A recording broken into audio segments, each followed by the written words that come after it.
It is hymn number 1008, When Our Heart is in a Holy Place.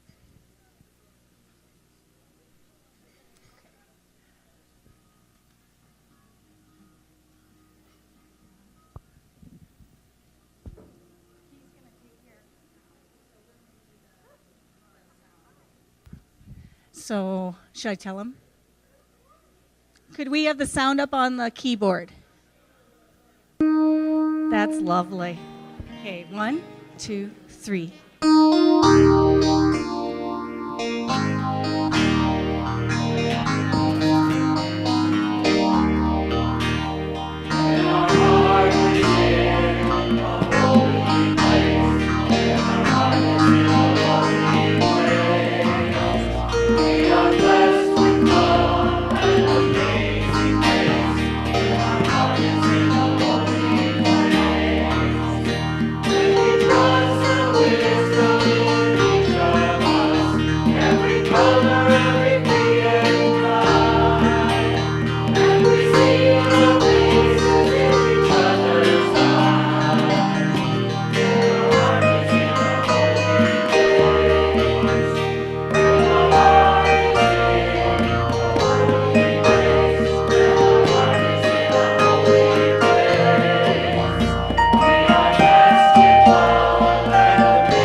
Next hymn will be number 121, We'll Build a Land. Please sing along with us.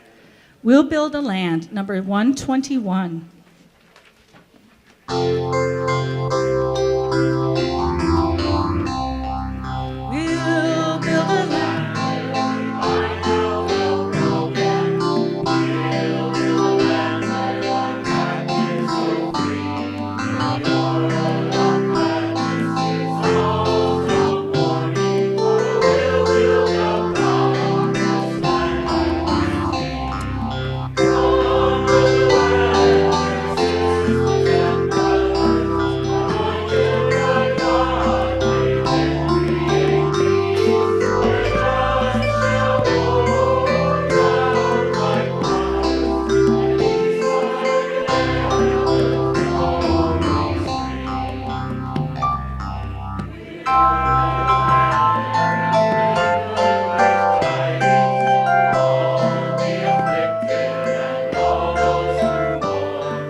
to be filled with loving kindness, and we will be singing hymn 1031, 1031. And please feel free to sing along with us. At this point, we're going to have every other person be group 1, and the other person will be group 2, and we'll echo that phrase. Okay? So ones will sing, "May I be filled with loving kindness." Group 2 will sing, "May I be well." So we'll be singing I, you, and then we.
We'll be singing "We Laugh, We Cry," hymn 354.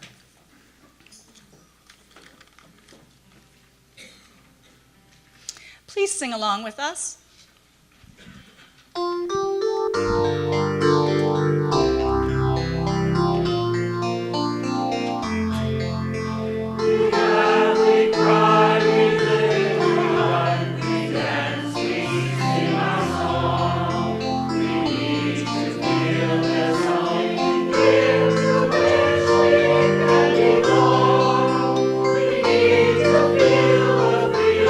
Just to have some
Oh, good. You can.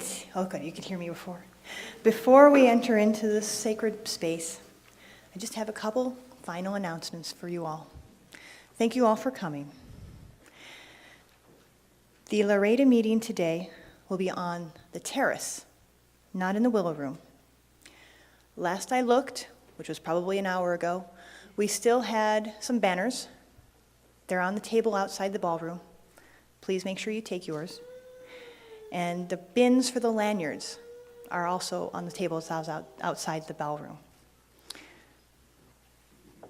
Before you do that, one more thing. One more thing. Okay, hold on, stay there. Oh. Thank you.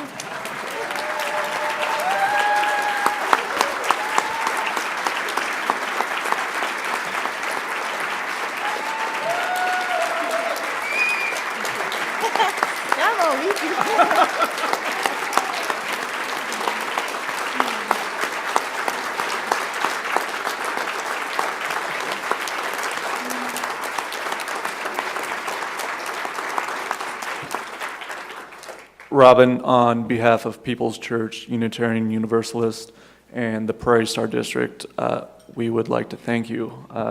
You are the driving force behind organizing pretty much this whole conference. So, Thank you. I know for myself, I'm quite in awe of how much work you put into this and your spirit. So, thank you.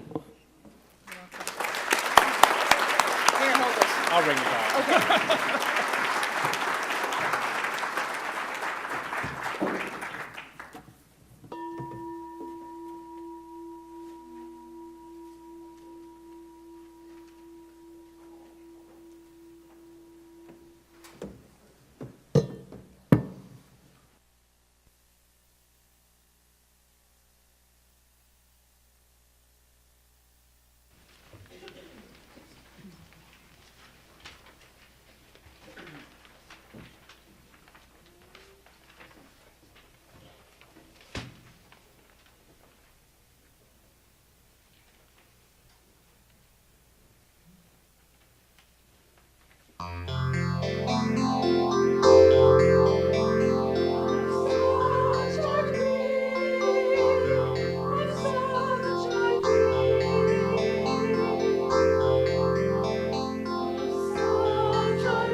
get that energy going before we get started here. When it comes to the future, there are three kinds of people: those who let it happen, those who make it happen, and those who wonder what happened. This was written by John M. Richardson. He was a professor of international development and pioneer in the fields of global modeling and system dynamics. It makes you wonder what he was thinking about. But I thought, this question just is in my mind. What are we going to choose to be? Are we people who are just going to let things happen, watching as women lose reproductive choice, watching as drones kill people around the world, watching as gun violence remains unchecked? Or are we going to be people who sit around and talk and wonder, what are all these things happening around us? Talking about the ills and injustices that occur, but doing very little. Or are we going to be people who make the future, making our congregations beloved communities with opportunities for deep spirituality, and making a world of peace and justice, not only fighting for the rights of people, rights that they already have, but also fighting side by side to expand rights that all people deserve? As we enter worship today, I invite you to look into your own heart to answer these questions and then to live those answers in the world.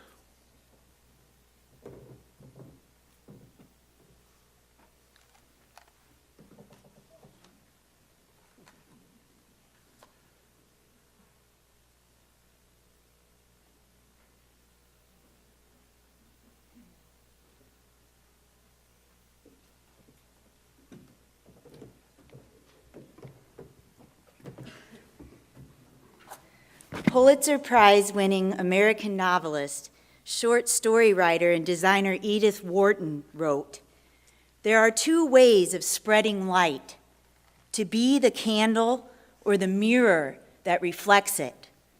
I have brought my family up here to light our chalice this morning. I am Maria Kell.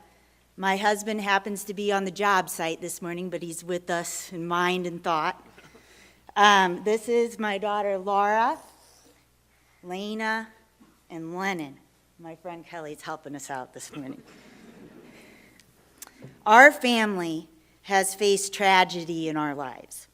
And when we looked for meaning and hope in our past church home, we did not find it.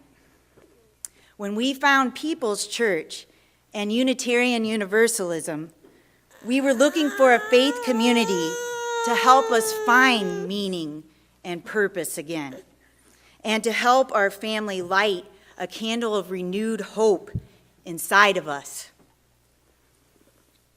One of my dreams for People's Church, and perhaps for other Unitarian Universalist congregations, would be a ritual in which families could stand before their congregation and affirm the principles of Unitarian Universalism.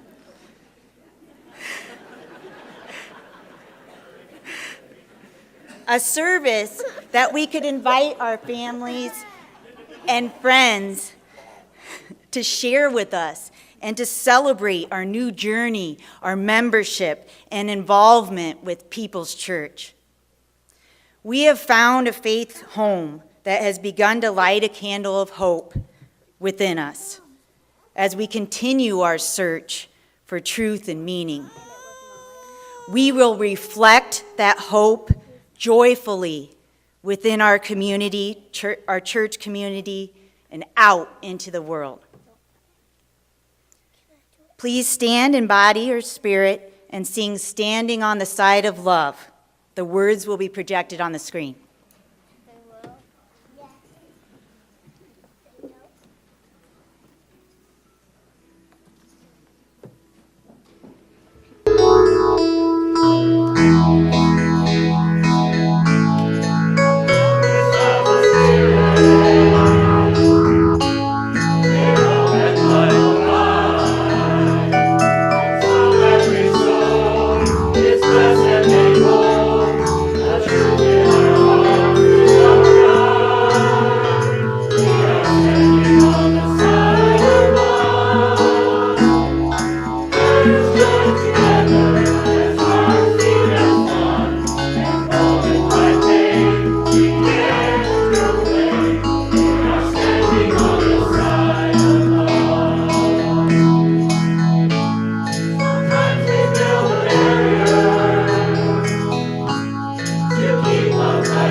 Once upon a time, there was an old man who planted some turnip seeds.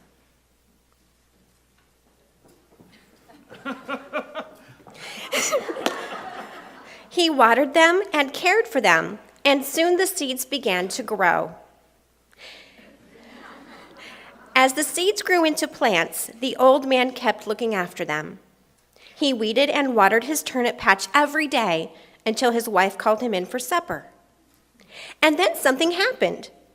The old man woke up one morning to find that one of his turnips had grown much more than the others. One of those turnips was not just a big turnip. It wasn't even a very big turnip. It was, in fact, quite enormous. The old man pulled at the turnip with all of his might,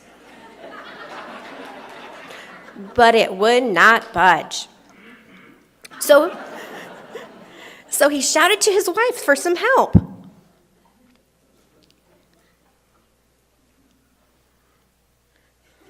Then together, they pulled and pulled and pulled, but the enormous turnip still would not budge.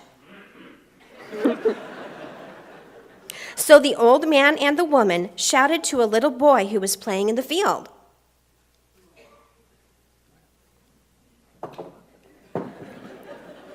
The boy ran to the turnip patch to help, and all together, they pulled and pulled and pulled, but the enormous turnip still would not budge. So the old man and the woman and the boy shouted to a girl who was playing by the tree. The girl ran to the turnip patch to help, and all together, they pulled and pulled and pulled and pulled, but the enormous turnip still would not budge. So the old man and the woman and the little boy and the little girl called to a horse in the meadow to come and help.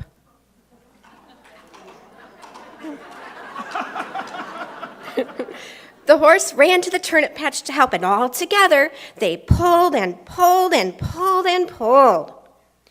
But that enormous turnip still would not budge. So the old man and the woman and the little boy and little girl and the horse called to the old man's dog to come and help. Dog. We need a dog.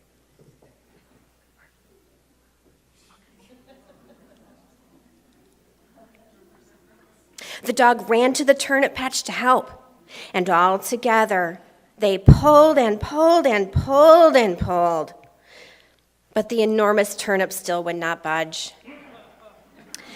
So the old woman and the old man, the old woman, and the little boy and the little girl, and the horse and the old man's dog called to the old woman's cat to come and help.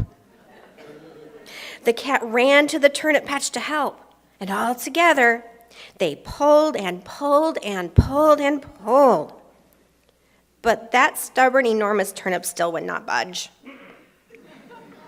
So the old man and the woman and the little boy and the little girl and the horse and the old man's dog and the old woman's cat called to the farmhouse mouse to come and help.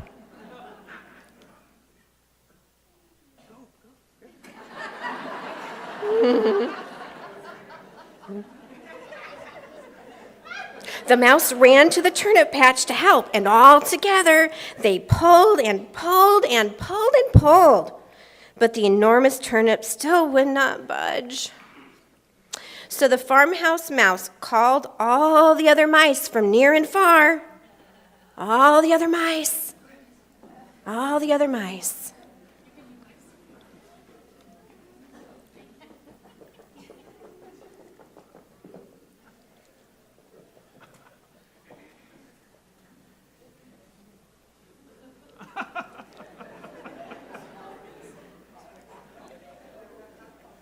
We have some more mice coming. Okay, and all together, they pulled and pulled and pulled and pulled, and suddenly out of the ground came the enormous turnip.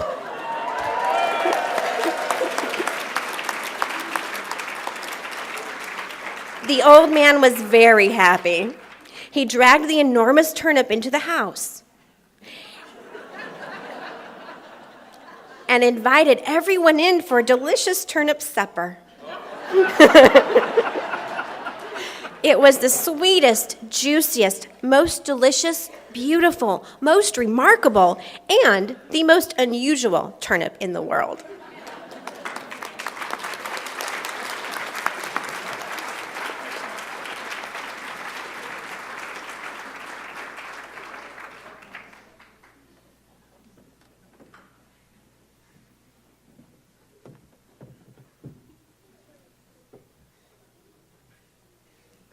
You know, when I first read this story, I couldn't help but wonder, why all the fuss over a turnip? It seemed a little excessive. All this pulling and tugging and obsession over a single bulb, over a type of vegetable that really doesn't even seem to be all that tasty. At least according to my friends, whose descriptions of it ranged from a really bland carrot to a moldy potato. Sure, I know it was really, really big, but still, that just meant more of a not very good tasting vegetable. Weren't there other, more alluring vegetables to get worked up over? What about the tomato, so versatile and international? So integral to Mexican salsa, Italian spaghetti sauce, and Spanish gazpacho. What about fresh cobs of corn smothered with butter? What about juicy watermelons? What about all those other delicious vegetables and fruits, any one of which trounces the turnip hands down? Well, after a little bit of old-fashioned detective work, I discovered there's a lot more to the turnip than its taste. The famous 7th century poet who was named Sappho clearly realized this, for in her poems, she often referred to her husband as a turnip. And presumably this was complimentary. Not only that, but in the 13th century, Prince of Salzburg used it for his country's emblem, as could Iowa. Our license plates, for instance, could read Iowa, a place to grow turnips. And in Rome, way back when, they used to throw turnips at unpopular politicians, which opens up all sorts of opportunities for us here in the U.S. So as you can see, although not the tastiest of foods, the turnip does have its uses. Moreover, as I reflected further on the story, it became apparent that it's the little things in life, the turnips in life, so to speak, that often make the biggest difference. Perhaps the grandma and grandpa in this folktale were wiser than I had first thought.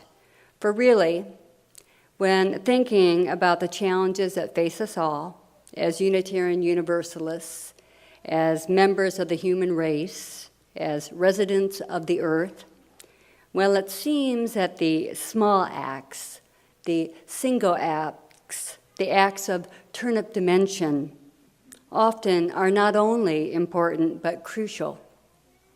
For the challenges that face us are huge, so huge that if we were to wait for an equal and opposite amount of force by which to combat them, the likelihood of ever attaining it is quite slim. How could we possibly garner up the force equal to a melting ice cap?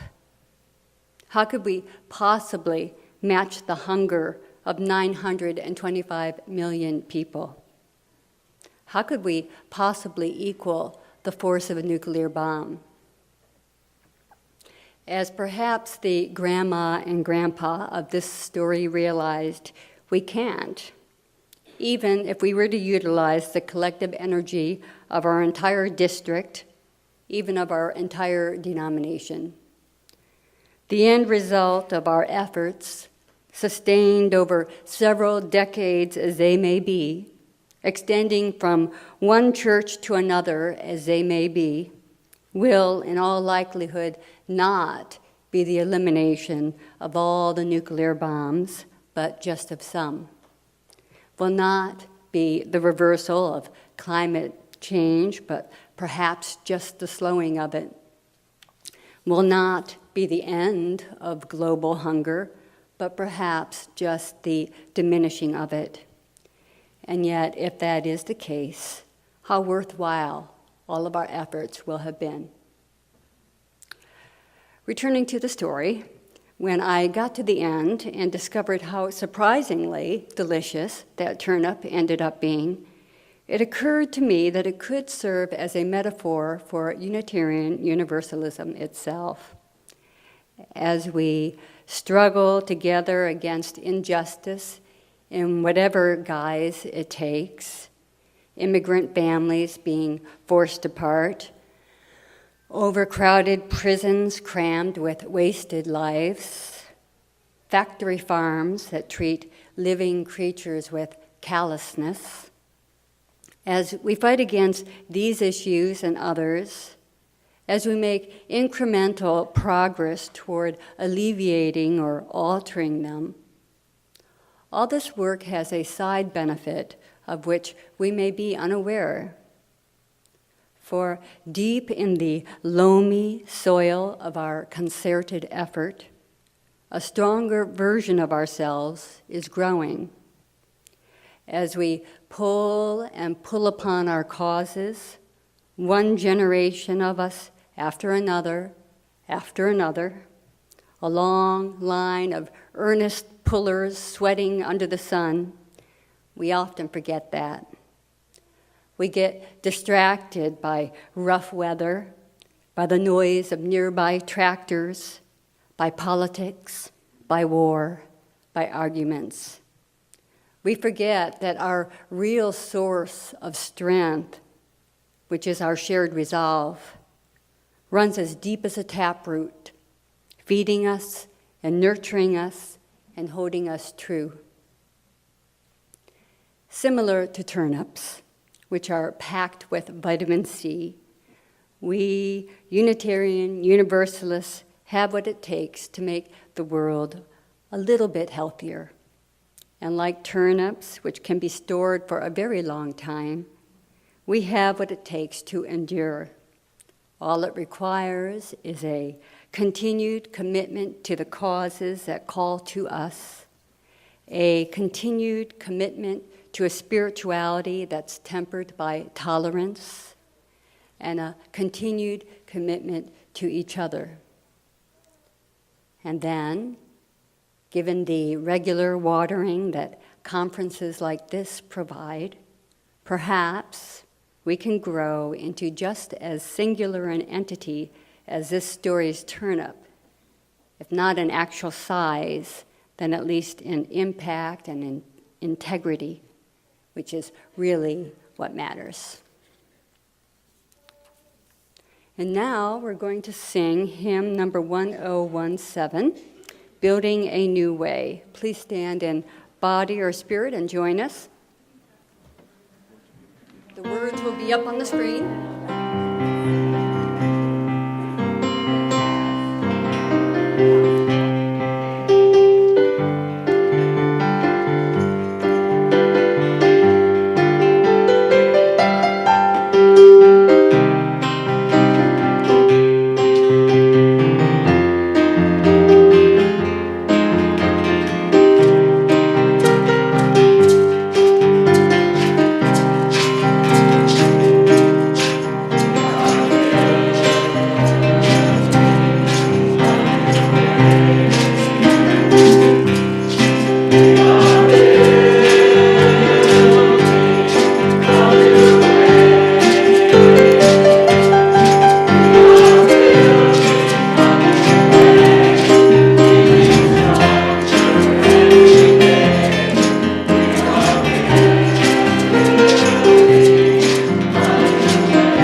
Please join me in the responsive reading, which will be projected on the screen to my right. When the world calls out for justice, we answer with love and solidarity. When the world aches for goodness, We join together in our work faithfully. when the world cries out for truth, We answer with loving wisdom.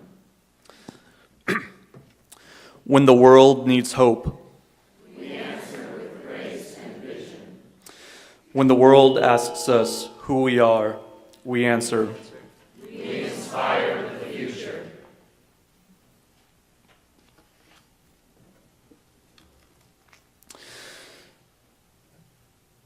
This is Unitarian Universalism today. Now, let us move the chalice onto the screen and let it change.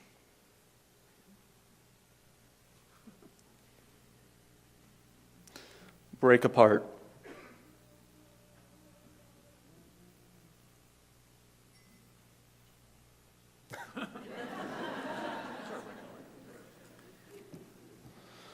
Okay, well, while it's breaking,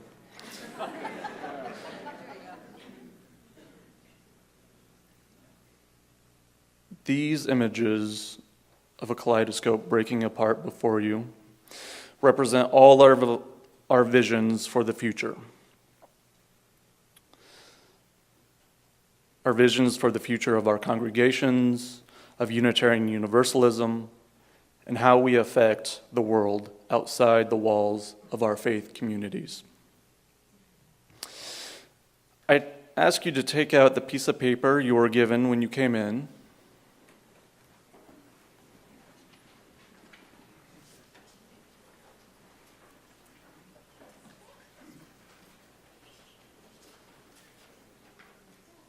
Write your name on it.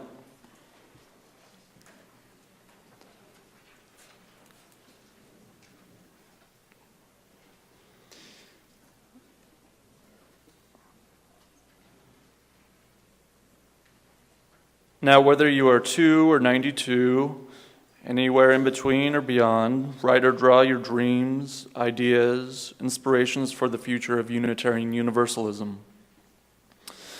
Whether that be within the walls of our congregations or outside those walls in the greater world. These dreams may have been inspired by the workshops you attended this weekend, or by other Unitarian Universalists, or by the social justice literature in the vendor area, or from your own mind or heart. Whatever your dreams are, wherever they came from, give them expression on your paper.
You can continue to write or draw as you wish,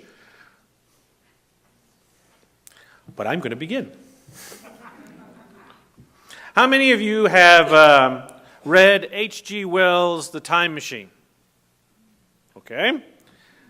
How many saw the movie or the movie? They're different movies. Okay. Or read any book or watched any movie about time travel?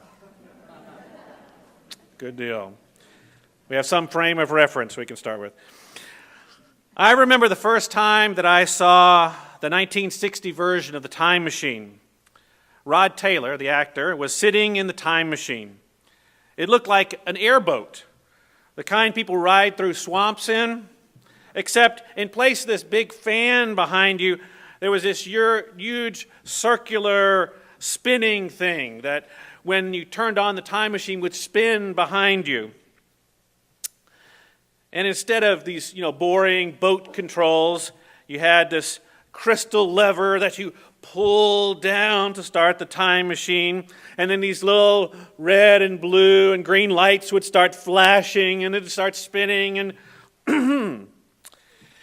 everything around him would start to change. The walls of his house decomposed. Everything around him would begin to shrink and grow. You saw mountains come into existence. Cities shrank and grew. Mountains, valleys, foliage, just constantly changing all around him. It was great when I was a kid, and I still watch it from time to time as an adult. It's fascinating.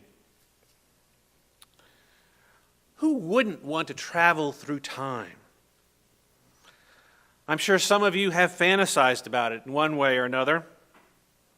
Perhaps you've fantasized about going into the past to meet some of our Unitarian Universalist forebears. All right, well, maybe that's just you ministers. We do that. Okay. But think about it for a moment. We could go back in time, and talk to Ralph Waldo Emerson or Henry David Thoreau or P.T. Barnum or William Ellery Channing. Wouldn't that be great? And then I wonder, if they had a time machine, would they go into the past? Or would they come into the future to see what their words and deeds have blossomed here today? Well, I was fortunate enough last night to ask our youth to build me a time machine. And it's right over here. See, it's fascinating, great time machine. So, I'm gonna turn it on. Go ahead. Oh, look at that. Oh, it's going. Okay. Oh, okay. I'm beginning to see the future of our faith.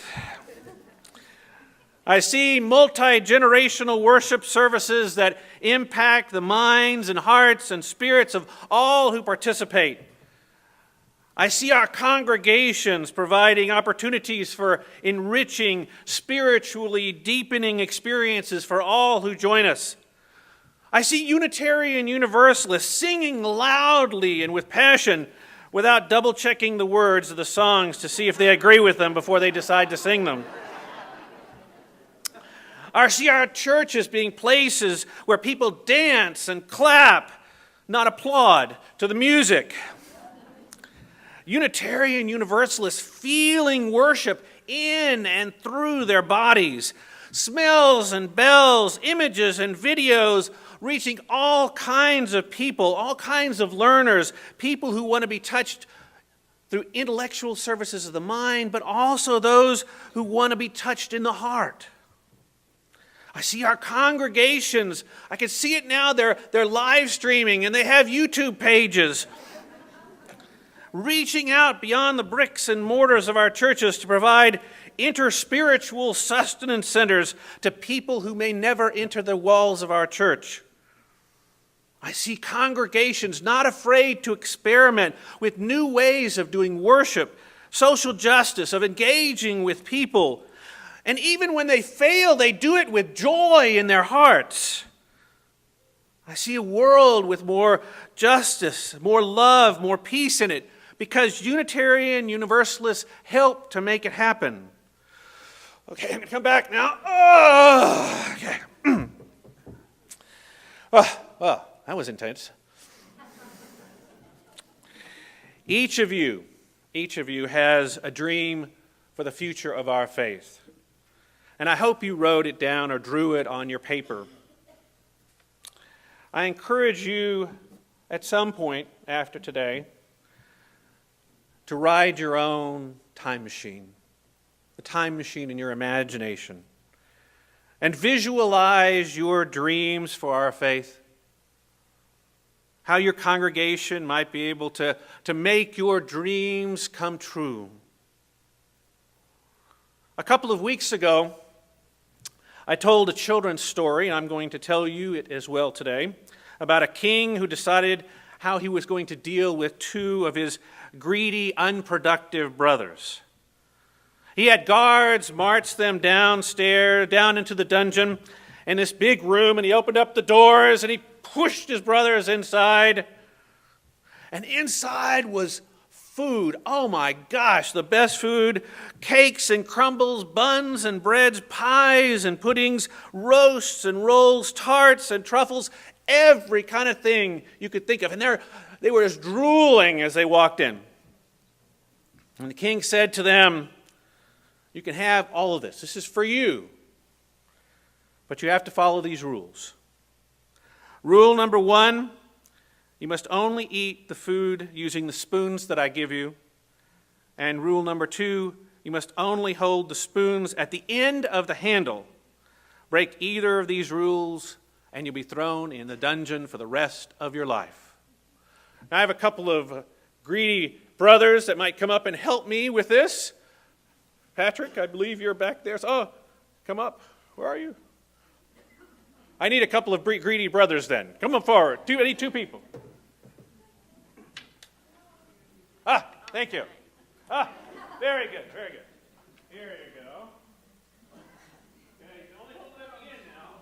Okay, now hold on.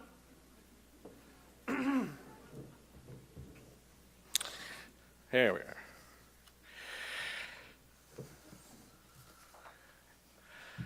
All right, so however much they pushed and shoved and criticized each other, the two brothers could not get food into their mouths with these spoons.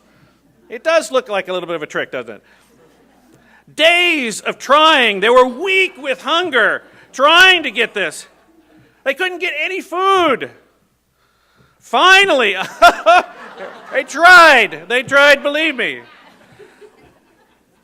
Finally, they learned how to think of others, how not to be selfish, and how to work together as a team.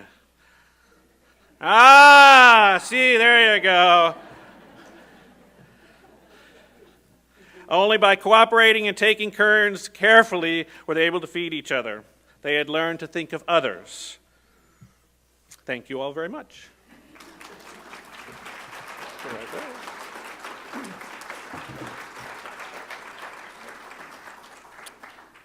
Now, let's presume that you go back to your churches and you have these wonderful ideas, insights.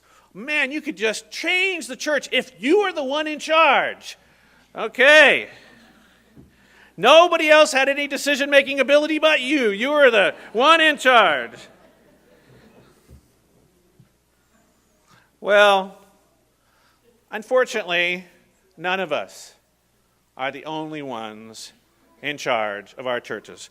I know you have great ideas, and you go back to your congregations, you go, "Oh man, I have the greatest idea, we just need to do this." Well, here's the deal. They weren't here. They didn't get the insight. They don't have the energy that you're going back to your congregations with. You're the one that's fired up. You're the one that's dreaming. You're the one that has the inspiration. So I want you to go back to your congregations, but you have to remember 2 rules. You can only use the resources, the things that are available at your church. The money in the budget, the skills and talents of your members, the building itself and its contents. And rule number 2, you must find at least one other person to work with you. You can't do it by yourself. And because we're Unitarian Universalists and we have lots of rules and stuff, there's another rule. Rule number 3, whatever you do must be consistent with your mission and the principles and purposes of Unitarian Universalism. So I invite you now to hop into your time machines. Close your eyes for a moment, hop into your time machine, and see yourself going back to your congregation with these 3 rules in mind.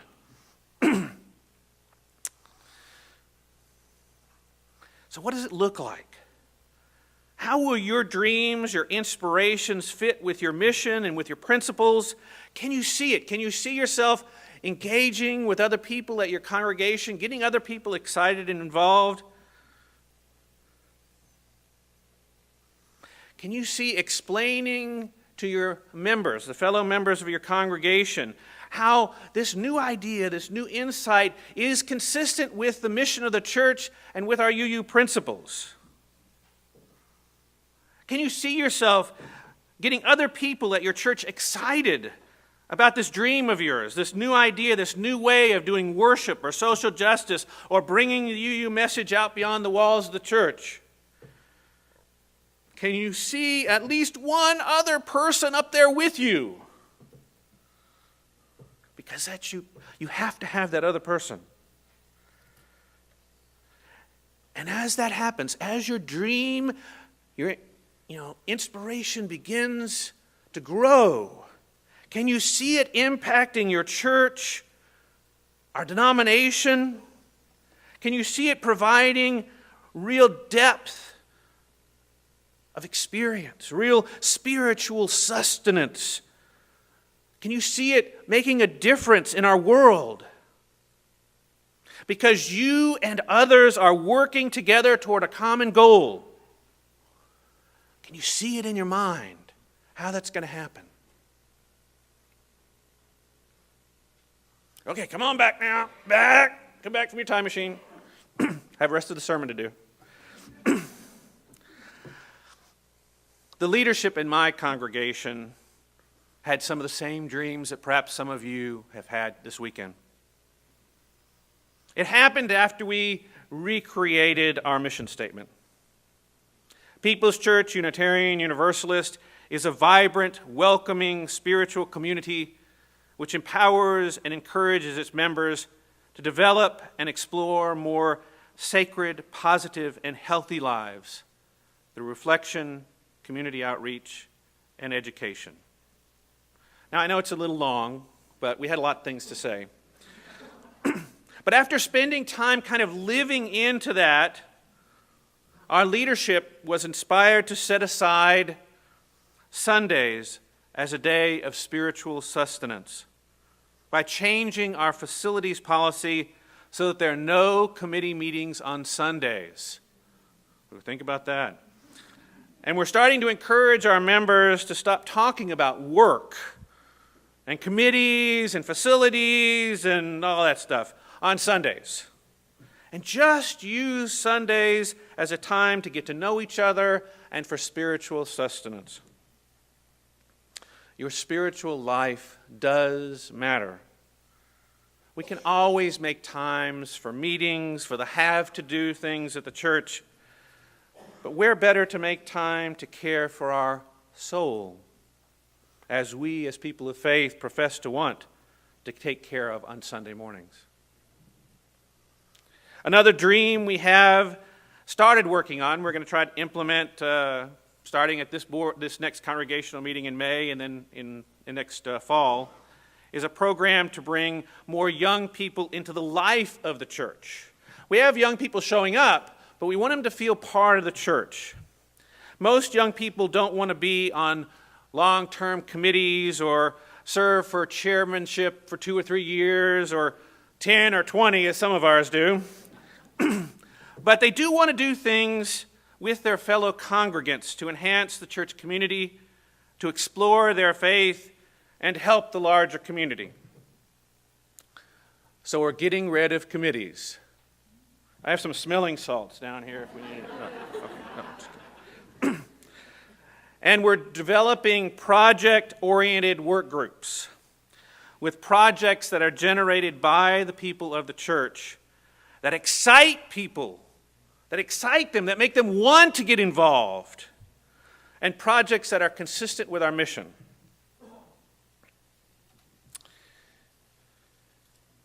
Our dreams, your dreams. In the 2009 version of the Time Machine, the villainous Uber Murloc says to the hero, "We all have our time machines, don't we? Those that take us back are our memories, and those that carry forward our dreams. I've told you my dreams and the dreams of my congregation. Now it's your turn. I hope you'll tell me your dreams. Or even better, that you do go back to your congregation and tell them your dreams. Tell them your inspirations. Then get somebody else to join you on that time machine. And go make that dream a reality. I hope you go from here with your dreams in your heart to love and serve the world. Peace be with you.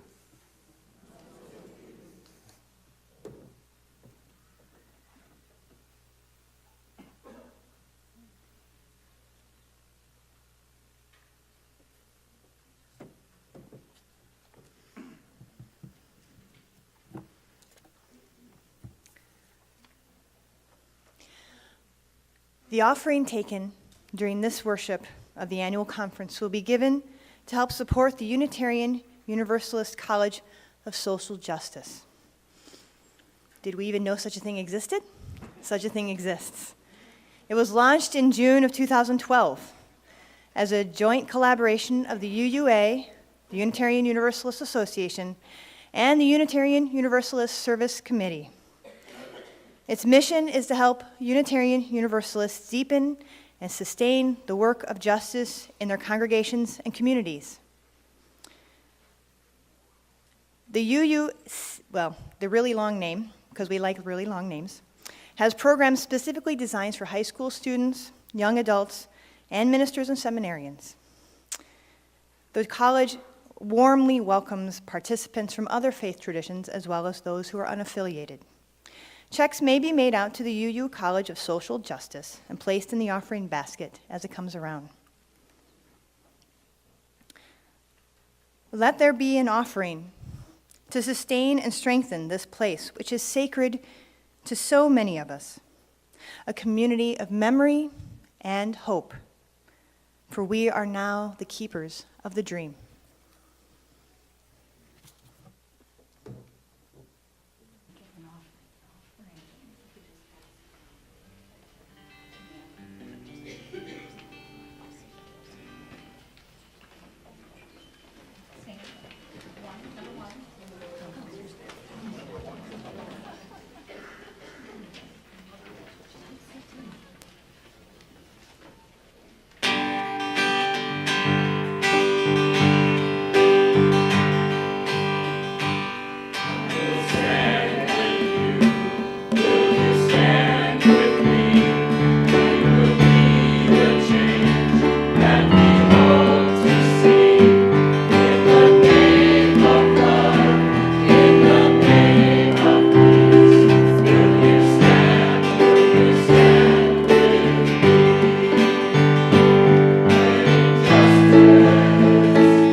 The inspirations that you each wrote or drew on paper will remain in your hearts and minds.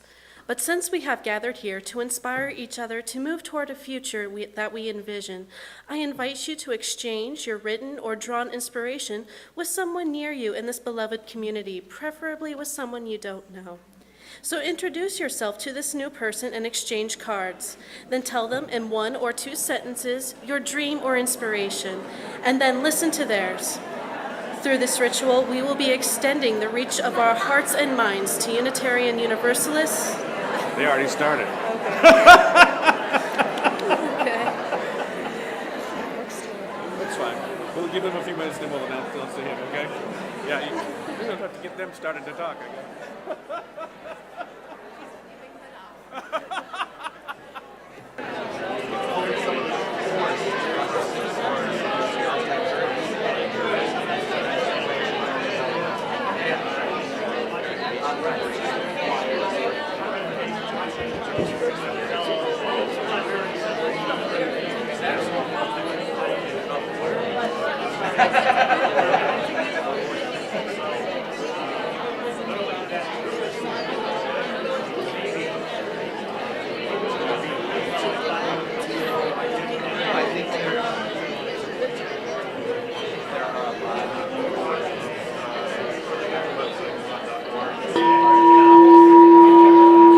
Let us come back together.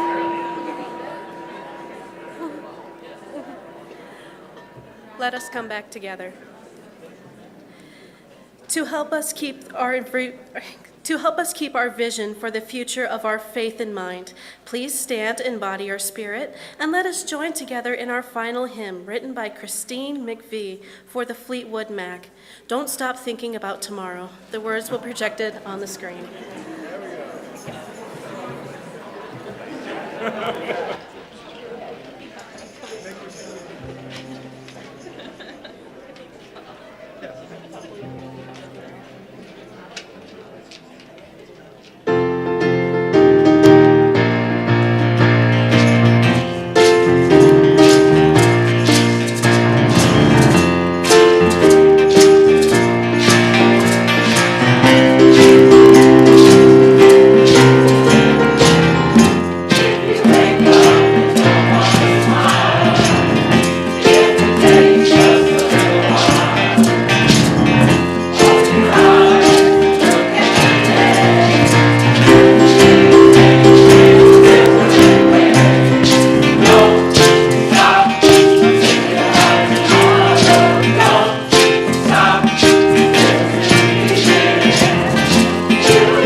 I love that song.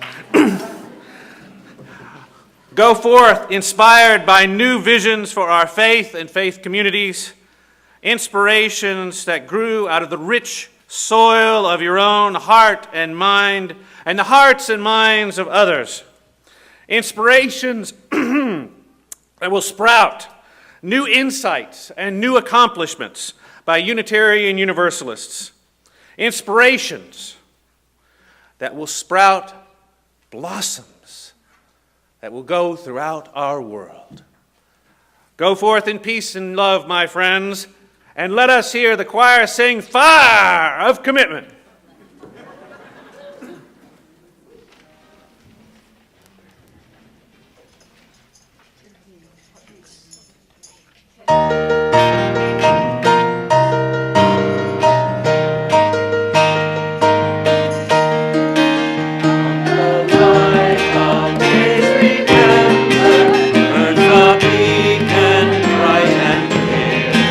Guiding hands and hearts and spirits into faith set free from fear.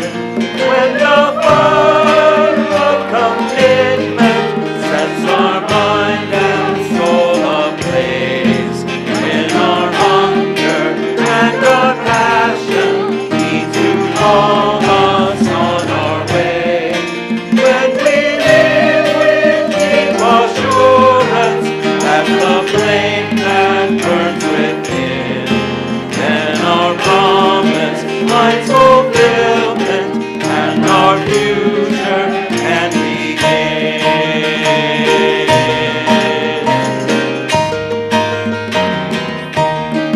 From the stories of our living brings a song both brave and free, calling pilgrims still to witness the life of liberty. When the fire of commitment sets our mind and soul ablaze, when our hunger and our passion need to call us on our way, when we live with deep assurance of the flame that burns within, then our promise finds fulfillment and our future can begin.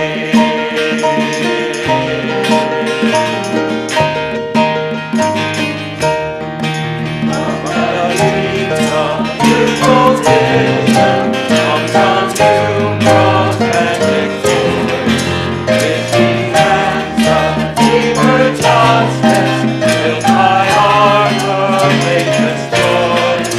When the fire of commitment sets our mind and soul ablaze, when our hunger and our passion need to call us on our way, when we live with deep assurance that a flame that burns within, then our promise finds fulfillment and our future can begin.